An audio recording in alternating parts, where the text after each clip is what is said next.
What's up, guys? Matt Brown here for PlayPicks.com. Going to take a look at this Week 8 slate over at DraftKings.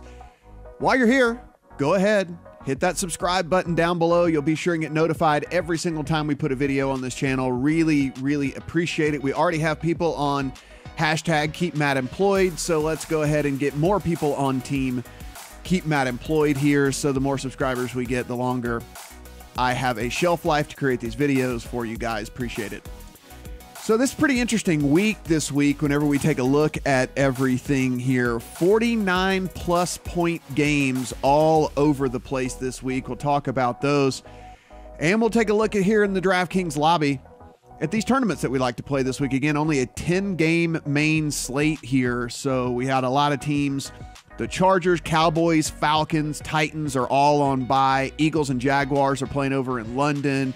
The Saints and Vikings, unfortunately, are playing on Sunday Night Football, so they're not on the main slate either. So this is what we're working with here. $20 entry fee, $3.25 million guaranteed in the Millionaire Maker yet again. Not my cup of tea, but if it is yours, go right ahead. Same deal with the play action, $3 buy-in, $1.25, but you're talking about 495,000 people in that contest. So again, not for me. This is the bell of the ball for me, as always. The slant, $9 entry. 500,000 guaranteed in this thing, and you see 50,000 to first and a min cash of 2 times your money. So really like that, as opposed to getting in these tournaments where you only get 1.5x. Of course, we go down all the single entry tournaments, really like those. Get in this spy, get in the fair catch here. Come down a little bit further. They even have a secondary spy that they're running now. Again, if $100 out of your bankroll, no big deal. They have cheaper single entry contests as well.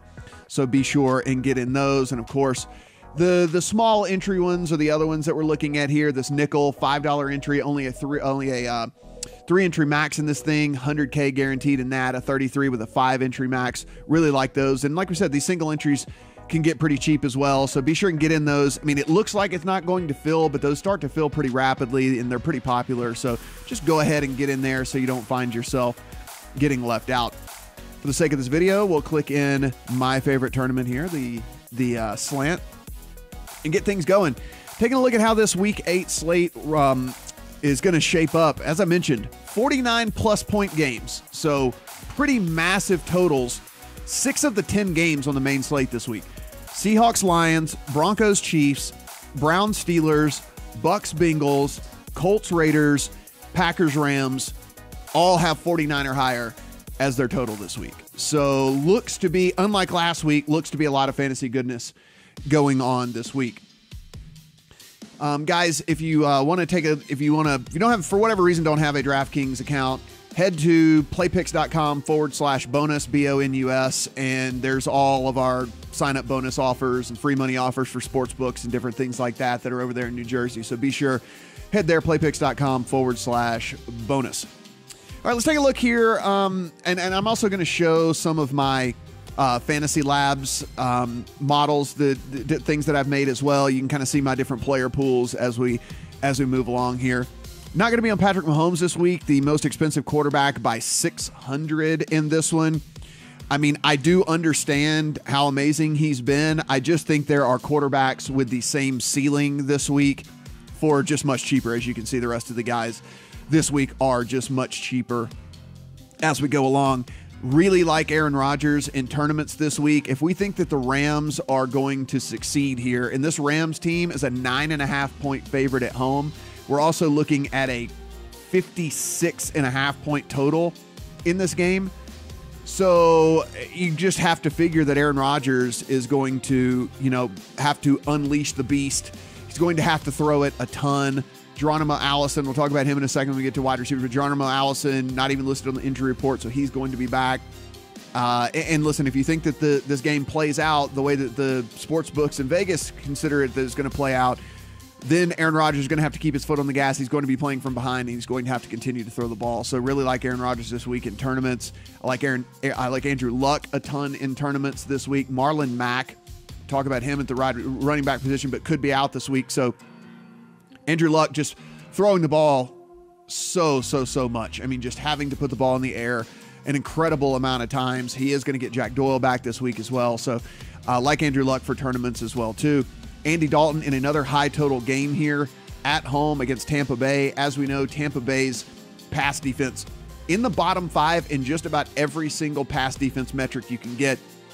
DVOA, they're in the bottom. If you look at Pro Football Focus's grades, they're in the bottom. There's every single thing going against this pass defense for Tampa Bay.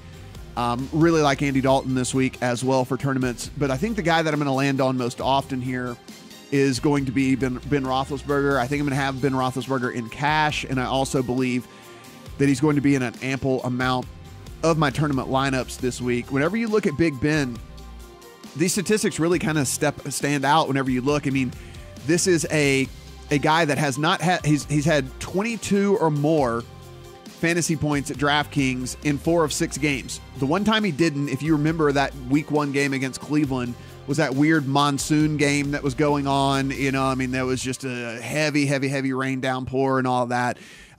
So don't really hold that one against him either. And the only other time that he didn't was against Baltimore, one of the top 3 defenses in all of the NFL. So Big Ben at home in a game against Cleveland, whose defense, they hadn't had their bye yet, going to be tired, going on the road to Pittsburgh. I understand the whole second game within a division thing, but I think this is just again, that first game, the conditions were just completely different. I don't really know what they really saw of the other team in that anyway. So Roethlisberger, very high on my list. Not going to have any Mitchell Trubisky, I don't think, this week, because I just don't think his ceiling in this game against the Jets is going to be the same as some of these other guys. Allen Robinson, actually questionable in that game, might not play for him. And honestly, I think that they're not going to need to really air it out all that much against this Jets team. So Jameis Winston, however, very much in play here. We mentioned last week that every single week Jameis Winston has to be in your tournament pool strictly because of the fact that the defense is so bad, they're playing catch up, and they just throw the ball so incredibly often. And he really does have weapons to throw the ball to in Mike Evans, in Chris Godwin, in Deshaun Jackson, in OJ Howard. So for me, Jameis Winston is at least going to get, even on weeks where I'm not jumping up and down about Jameis Winston, I'm going to have 5% exposure or something like that, 5 or 10% exposure in tournaments. It's just his ceiling every single week could be the highest on the slate just because of, 1, his weapons around him, and 2, that they're never really going to be in a position likely with that defense of theirs to just coast. They're basically always going to have to keep their foot on the gas. Jared Goff in a great spot again at home, as we mentioned. Look like he's going to be without Cooper Kupp, however, but at home, huge favorite against Green Bay. If you believe Green Bay is going to be able to score, then you think that they're going to have to keep the foot on the gas there as well. Not really into the lower price guys this week. I got to be honest with you. And, as we click over here, you can kind of see in my model that I built over here on my friends over at Fantasy Labs site.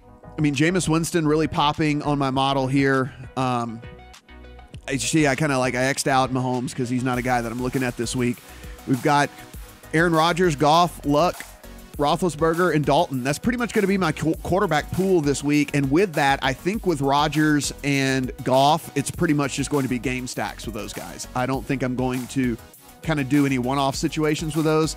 If this game goes crazy, the total, like we said, 56.5, I feel like that's a little high in this game. But if this game does go off, this game has 70, 75, 80 points or something like that, then I'm going to have several different versions of game stacks with Rodgers and Goff. So that's kind of where I'm going at the quarterback position. Looking at the running back position here, I mean, Todd Gurley, I don't really have to tell you anything about Todd Gurley. Really, with Todd Gurley, what it comes down to this week is how you want to do your lineup construction. So the problem herein is, let's say, like I said, I wanted Ben Roethlisberger as my cash game quarterback. You get over here to running back, and now you throw in Todd Gurley, and instantly between 2 players, now you're looking at 4,800 down the board for the rest of your lineup. Of course, your defense is going to come in cheaper, and your tight end is likely going to come in cheaper. But still, that is a big hunk here on a week where we like this running back position. Unlike last week where it seemed like there was not very many running back options, this week is a completely different scenario. Love Saquon Barkley for tournaments. He is going to be very low owned because if you get all the way up here to 8,800, they're probably just going to find the extra 1,000 to get to Gurley, or they're just going to drop down to Connor, Mixon, Hunt in this 7,000, mid 7 to low 7 range right here. I think Saquon Barkley is going to be the forgotten man in tournaments this week. And I think there's 3 times out of 10 that he scores more than Gurley this week. I think there's just the way that they use him in the pass game, he's going to get all the goal line work, stuff like that. I mean, I think Barkley is a really, really good play in these large field tournaments this week, because Gurley is still going to carry, even at 9,800, is going to carry incredible ownership this week. So just know that.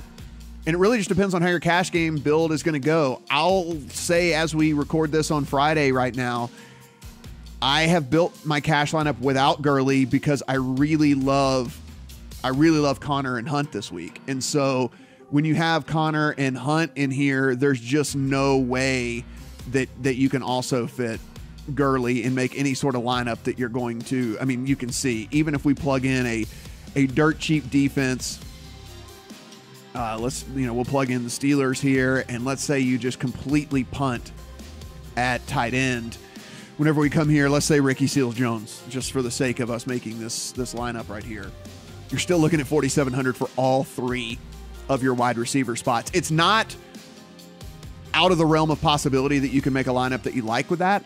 Just saying that's what you're looking at if you want to go this build. If you want to go the build of Connor, Hunt, and Gurley, all 3 of these guys are in complete smash spots this week. So that's kind of what you're looking at if you go that route, and that's at a complete punt at defense and a complete punt at the tight end position as well. But again, love Connor and Hunt this week. If you look at Kareem Hunt here, the one thing that we were worried about with him is his work in the pass game. You see the past 2 weeks, 6 targets and 6 targets. Now look, I understand New England has slow linebackers, and we figured that Andy Reid is probably going to scheme him in here. But whenever you look at the success he's having through the pass game, I also believe that Andy Reid is going to look and say, man, he's really good when we get the ball to him in space. We should probably get the ball to him in space more often and see what he can do with it. So coming off of 2 6-target games in a row, I'm going to go ahead and bank on the fact that he's probably going to get another 4, 5, 6 targets in this game. So really love Kareem Hunt. On top of that, Denver is just getting gashed with running backs so far this season, and Kareem Hunt getting the majority of the work there. Only comes off to get a breather every now and then. Spencer Ware takes over. And then James Conner, again, if I love Ben and I love James Conner, the reason I have this build so far in cash as well, just to kind of give you what I'm thinking here, is I just can't afford the receivers on the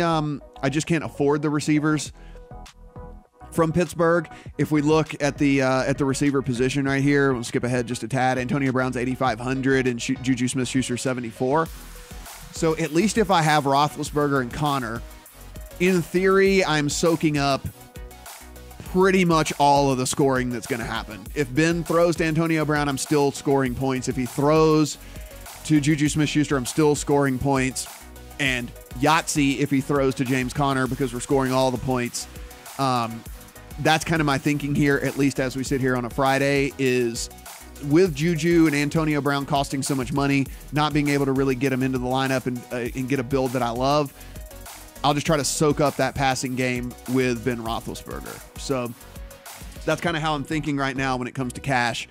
Maybe that'll change, maybe it won't, but that's what I'm thinking right now when it comes to cash. So coming down the running back position a little bit further, Joe Mixon, I imagine, is going to be popular. Gerald McCoy is going to be out for Tampa Bay yet again. The only problem here is that Tampa Bay is so vulnerable through the air that I just wonder about Mixon's usage. I mean, we've seen it vary a lot, and that's one of those things, like, we were so hot and heavy. We're like, oh man, he comes back off injury, boom, 22 rushing attempts. We come over here, 4 targets. This is so great. Then we look the last 2 weeks. 11 rushing attempts, 13 rushing attempts. And yeah, the targets were up, but it certainly wasn't very fruitful in this. And listen, this Tampa Bay secondary, AJ Green's going to have a field day. Tyler Boyd is going to have a field day. I don't know. To me, I think Mixon is definitely a solid tier below right here where we have Connor and Hunt. I just think that Connor and Hunt are certainly the guys that we're wanting to look at here. In our, at least in our cash game lineups, and probably I'm going to have them pretty heavily in, tournaments as well. And I understand they'll be chalk. I'll differentiate elsewhere. I mean, we've seen these lineups week in, week out, win with chalk and still be able to get things going. Coming down a little bit further in this, I mean, if you take a look here at 6,700, you are going to see David Johnson. David Johnson is now under the Byron Leftwich era as offensive coordinator there in Arizona. Byron Leftwich came out and said he would like to use David Johnson more like Bruce Arians used David Johnson. Can he do that in a week? Can he figure out how to do that in a week? Don't know. But David Johnson is 6,700. We know what his ceiling is. We know what this guy can do. If they can actually just use him lined up, in the slot or out wide or whatever, a handful of times a game and give him all the touches, I mean, he's definitely a guy who can get you 25 points. So we'll see. Probably will have sprinkles of him in tournaments, but just wanted to at least throw that out there. Listening to coach speak gets you burned a lot of times. A lot of coaches will say whatever they think that the press wants to hear, and the press will print it, and it'll come off favorably and stuff like that. Of course, Byron Leftwich wants to use David Johnson the way that Bruce Arians used him. He was really productive whenever Bruce Arians was using him. So, I mean, listen, I get it. Can he implement that in a week? We'll see.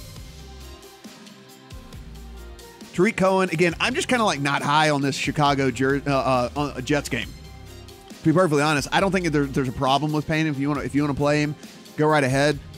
For me, I just feel a little bit more confident either going way lower or just go ahead and going up to these other guys. Just don't like this game for whatever reason. Chicago, a big home favorite. Maybe this becomes a Jordan Howard game, something like that. So I don't know. I'm not on Tariq Cohen this week. Marlon Mack was in kind of my original cash game build, but popped up and did not practice at all on Thursday, and then comes back and practices on Friday. So I don't really know what's going on with Marlon Mack. I mean, what we can say with Marlon Mack is that if we find out on Sunday morning that he's not going to play, Nyheim Hines becomes a pretty interesting play. He is way down here at 3,800. So he now steps into a game, again, one of those games with like the 49 plus point totals this week. Like Oakland's defense, complete garbage. We understand that this team looks like they're kind of punting on the season here, but I do expect this offense to have some pride and try and play well and keep this from being a complete blowout. So yeah, Nyheim Hines, if for whatever reason Marlon Mack is ruled out, 3,800, just probably a guy that I'm going to have way more exposure than the field. Kerryon Johnson coming off of his monster game. And, Theo Riddick already ruled out again this week. So this is going to be Kerryon Johnson's backfield, sans the few touches that he gives up to LeGarrette Blount. This game is also one of those games with a 49 plus point total here. But both these teams like to run the ball a ton, like to play slow. So for me, Kerryon Johnson, fringe guy, more of a cash game play for me, I think, than a tournament play. I don't know exactly what the ceiling is in this game, where they're probably going to lose at least a possession, maybe two, just for the way that Seattle runs that offense and things like that. So probably a cash game for me on Kerryon. Maybe not so much in tournaments. Philip Lindsay going to step up into a much bigger role. As you see right here, Royce Freeman was ruled out of this game. Philip Lindsay's been one of those guys that's just been kind of a steady producer, but nothing just super flashy, right? I mean, it's always double digits, but it's never in the 20-point range. Now with Royce Freeman out, does that really change? I don't really know. You can certainly go ahead against this Kansas City defense, because we know that the Kansas City defense does give up points. And if you think that maybe that Lindsay's going to be the guy that is the recipient of the garbage pass work, if you think that Kansas City is going to absolutely smash Denver, then Philip Lindsay becomes very interesting in this PPR format on DraftKings, because at only 5,200, if he catches 7 or 8 balls, plus his handful of carries that he's going to get, now he becomes pretty interesting here. So again, just kind of figure out how you think that game is going to play out. A little bit down. I mean, really once we get into this area down here, the only other guy, this is a fade on Chubb for me this week. I think that Pittsburgh is going to play very well. I think they're going to smash, which would lead me off of Chubb to more like a guy like Duke Johnson, who's only 3,900 down here, and he's their pass catching back. So if you think that they're going to be playing from behind, he's the guy you're going to be looking for there. And the other guy that is kind of in my pool here is Jalen Richard. As you guys well know, Marshawn Lynch got moved to IR. With that, they did say that, listen, Doug Martin was going to be the starter there for them. And if that's the case, so be it, I guess. Jalen Richard, certainly a more explosive guy and definitely will be their pass catching guy. So if you believe Indianapolis plays well, if you believe Indianapolis maybe even gets out to a big lead, that could lead to a bunch of targets for Jalen Richard. But even so, he was still getting the targets regardless, 7, 5, 6, 8. If anything, that should stay the same, right? I mean, like, even if his role doesn't shift, that role shouldn't change. So he should still 6, 7, 8 targets in the game. Maybe with Amari Cooper out of town, maybe that gets up into the 9-10 range. If so, 4,200, pretty good spot for him right there. At the wide receiver position, there's just a lot to love this week. I mean, obviously, if we love all these games, there's got to be a lot to love. Oh, let me show you my player pool here for running backs, as we mentioned. Connor, Kareem Hunt, Lindsey, Richard are all the ones that are popping in the model here up top. My 4 top guys. Todd Gurley, of course, David Johnson, as I mentioned. Coming down a little bit further, we got Kerryon Johnson, Saquon Barkley. I have Hines left here highlighted just in case we get that news about Marlon Mack. The one guy I didn't mention, I guess, is Isaiah Crowell here at 3,700. I told you I don't like that game. He's just dirt cheap. So I left him in the pool here if I ever find myself needing basically a punt play at running back. So 3,700. They put Bilal Powell on IR there for the Jets. So the backfield is pretty much his. So if I find myself where I need, a punt play at running back, that's why I have Isaiah Crowell in the pool there. At the wide receiver position, Tyreek Hill, 8,600. Wow, that's a lot. Not going to be paying that for him. I understand what he can do with this when the ball gets in his hands, but him being the most expensive running back on the week, especially on a week where I'm going to be overweight on Kareem Hunt, Tyreek Hill probably not going to find his way into many of my lineups, if any at all. Antonio Brown, if I'm game stacking, if I'm stacking Ben, for sure. Just really hard at 8,500 to fit him in whenever I want to get a lot of these other running backs. The guy that I'm really trying to prioritize here is AJ Green. Again, we mentioned that matchup against the very, very, very bottom-ranked Tampa Bay pass defense in just about every single metric that you can find. AJ Green, you look at these games, right? I mean, like 17, 20, 15, 21. You kind of look over here. It's everything you want to see. 10 targets, 12 targets, 14 targets. And these were against teams that at least have a pulse. This Tampa Bay team doesn't have a pulse. I can only imagine this is going to be super massive for AJ Green. That said, maybe that also means it comes with ownership. So maybe you want to go to Tyler Boyd instead if you want to zig where other people are zagging, or maybe even do a double stack with Dalton and go Green and Boyd here. Boyd a little bit cheaper, $1,300 cheaper. Going to be working out of the slot. Tampa Bay gives up a ton of yardage, actually the most yardage in the NFL out to slot receivers per game. So Tyler Boyd certainly should be on your radar as well. Certainly should be in your wide receiver pool. Devontae Adams going to be part of game stacks. Mike Evans probably part of game stacks, but not really a priority. Odell in large field tournaments is where I believe people are going to be kind of looking over him. People love Pittsburgh at home. It's got a huge total. I think that, and it makes sense, right? So Juju, only $100 cheaper than Odell. And then you look at these other guys that are just a little bit more expensive than Odell. I think these guys soak up the ownership. I think that Juju gets it. Some of these guys that are a little bit lower. I think Odell becomes like the forgotten man this week here. And look, at the end of the day, I think it's been because the focus has been on this guy like punching stuff on the sidelines and the stuff he's saying off the field. And what we haven't really noticed is he's had a couple of those like tournament winning weeks for you already. 35-point week, a 31-point week. You go down a little bit further, another 25-point week. Yeah, there's the normal dud weeks in there. When you have Eli Manning at quarterback, that's going to happen. But whenever you look at Odell at 7,500, this price is just so low for a guy that literally, I mean, we've seen can put up 35 points and can win a week for you, can win you a tournament. So I think in large field tournaments, Odell should certainly be on your radar, maybe even middle, kind of like midfield tournaments and stuff like that as well. I think he will be overlooked this week. And, you know, maybe even rightfully so. Eli looks absolutely horrible, but he continues to find Odell in certain situations here. And so Odell's certainly going to be in my tournament pool.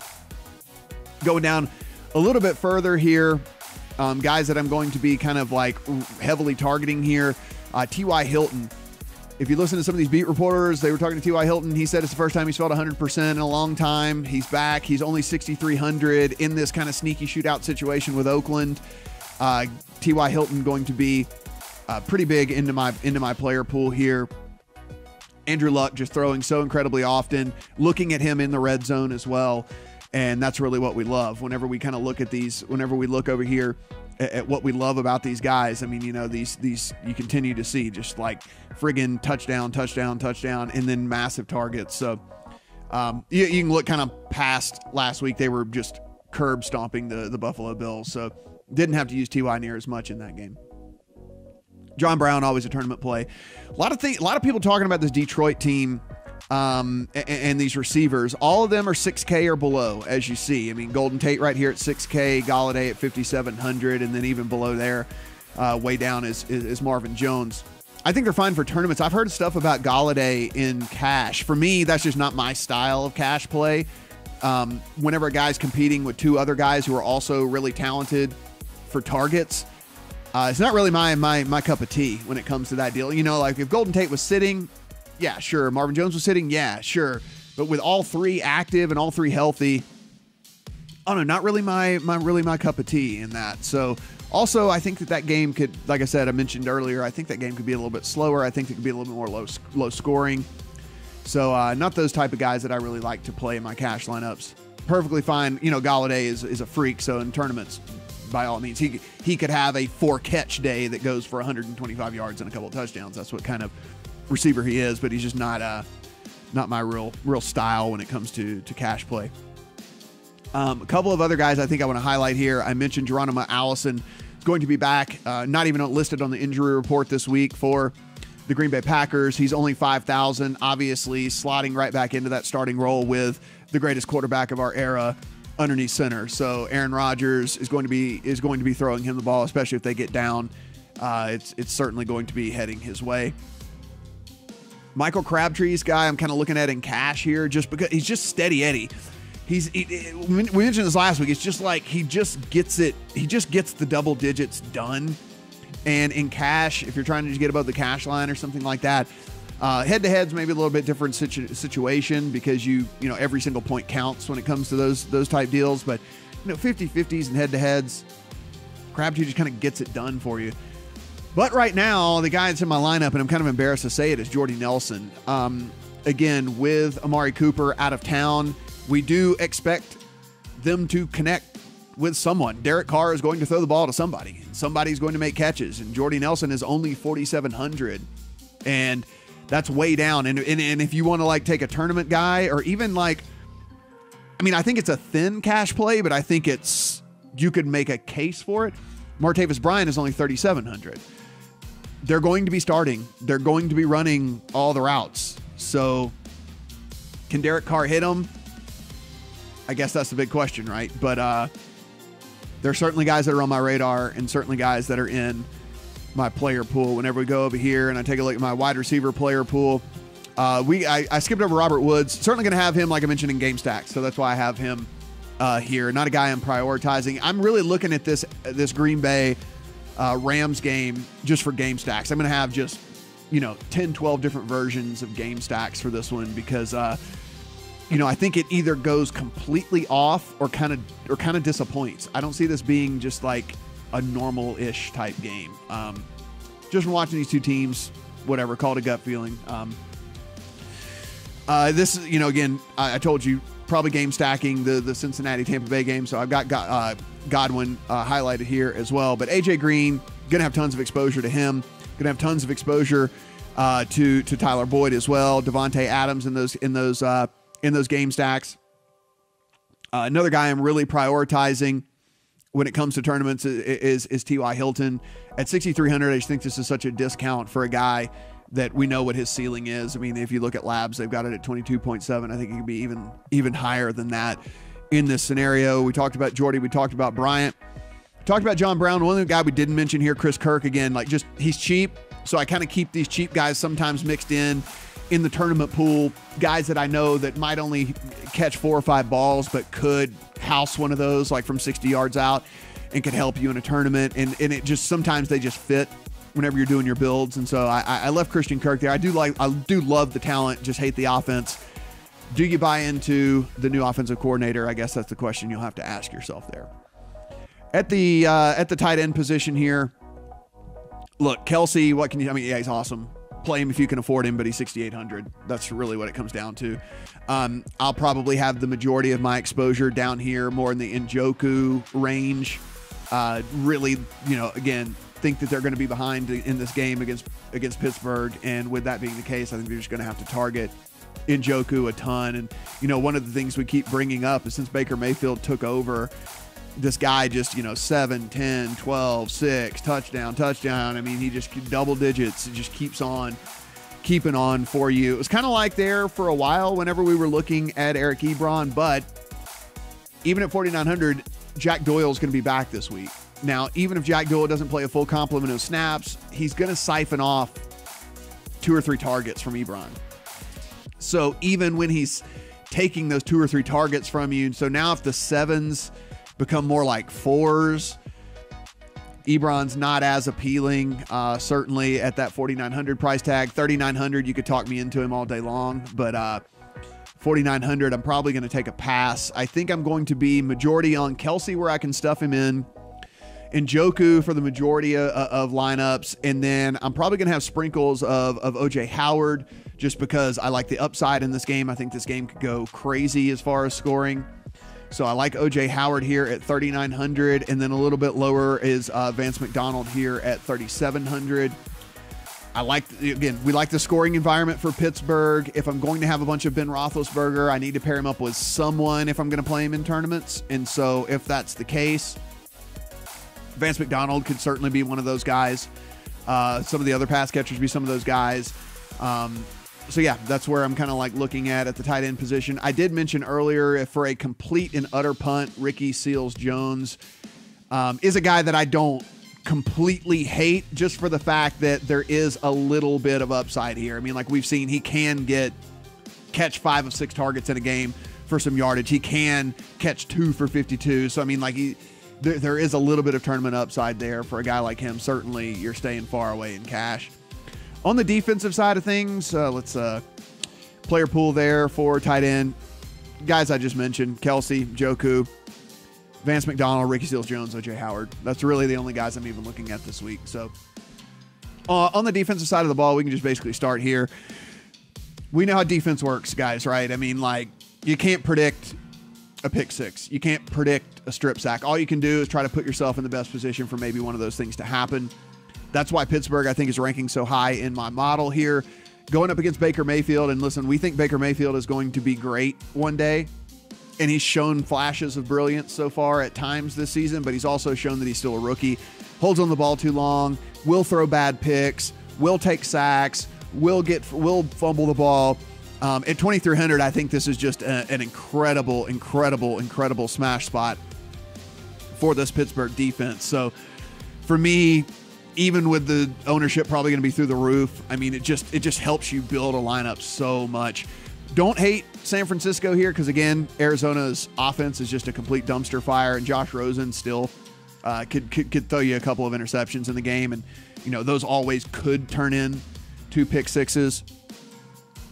Cincinnati defense, even though I love Jameis, and I think that this game, whatever, it's one of those things where you've seen Jameis play, right? I mean, Jameis is a gunslinger. He's kind of reckless. And so with that being the case at only 2,500, I think Jameis can still have a good day while also taking some sacks and throwing a pick or 2. So that's the scenario there. And then just down here, I just leave these guys a little bit.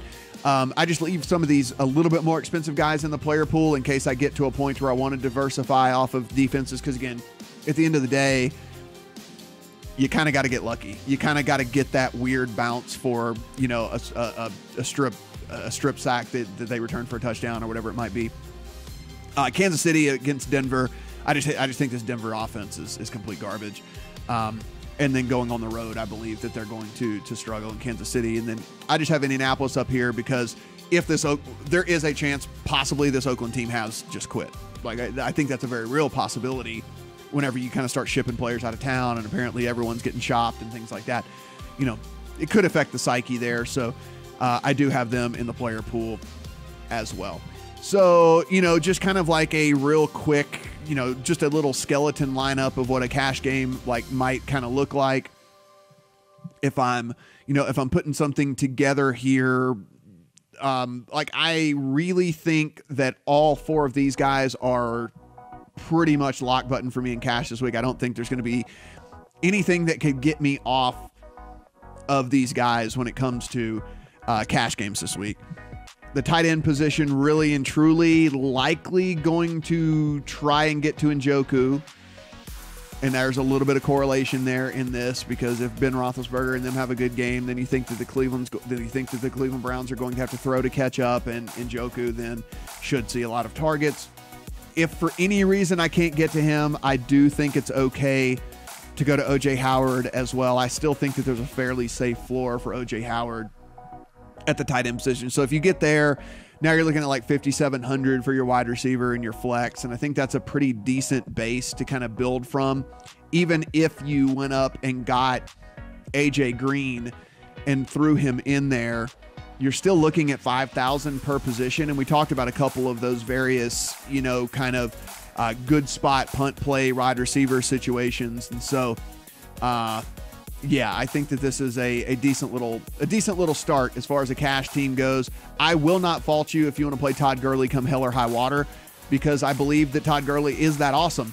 I'm just wondering if the sum of the rest of the parts that I can put in my lineup are better than if I have Gurley and have to sacrifice at like 3 other positions as opposed to like 1 other position or 2 other positions or something like that. So, and I'll tinker around with it a little bit more. And if for any reason I, you know, definitely get off of this build or something, I'll leave a comment down below. And so we'll go at this thing together, guys. But really looking forward to this week. I think there's a lot of cool ways you can go with roster construction. And I think that if we kind of go about it the right way, we can have another profitable week.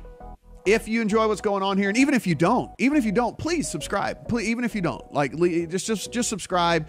Keep me employed. # keep Matt employed. And I really would appreciate that. Follow PlayPicks on Twitter at PlayPicksUS. So that is at PlayPicksUS. If you want to follow me, it's at Matt Brown M2.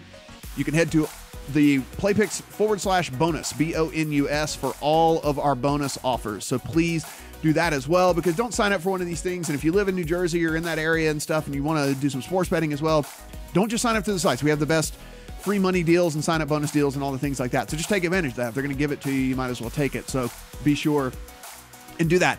Down below, let me know what you think. Let me know what you think of what's going on here. Who's your favorite stack of the week? Who's your favorite fade of the week? And where do you disagree with me, or where do you agree with me? I want to know, and certainly I will take into account everything that you guys have to say about all this. So with that, I will see you guys at the beginning of next week. We'll do a little recap podcast as well. And good luck in week 8 in the NFL. Hey guys, thanks for checking out this video. While you're here, hit that subscribe button right down below. Make sure you never miss a video. When you get done doing that, please head to playpicks.com /bonus for the very best deposit bonus and free money offers on the internet.